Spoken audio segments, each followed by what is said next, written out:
اٹک کی فاروق اعظم کالونی میں gas leakage سے گھر میں دھماکہ ہوا ہے، جس کے نتیجے میں 8 خواتین سمیت 11 افراد زخمی ہو گئے ہیں۔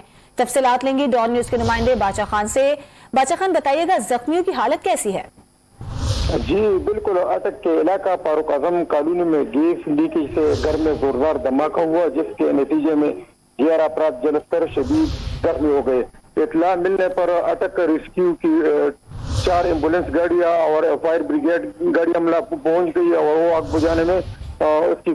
بجھانے کی کوشش کرنے لگے۔ اس دوران انہوں نے آگ پر قابو پا لیا اور جو زخمی تھے ان کو ایمبولینس گاڑیوں میں ڈال کر ڈسٹرکٹ ہیڈ کوارٹر اسپتال لے گئے، جہاں پر 3 کی حالت تشویشناک تھی تو ان کو اسی ریسکیو کے ایمبولینس میں راولپنڈی منتقل کر دیا گیا۔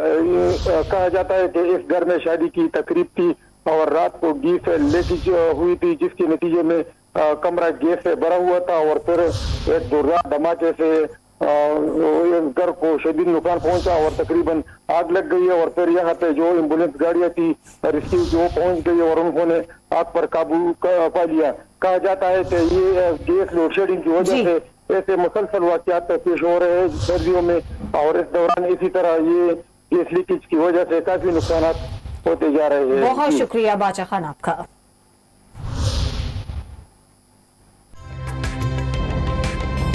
تازہ ترین ویڈیوز کے لیے ہمارا YouTube چینل سبسکرائب کر کے بیل آئیکن پریس کریے تاکہ آپ کو ملے ہر اپڈیٹ سب سے پہلے۔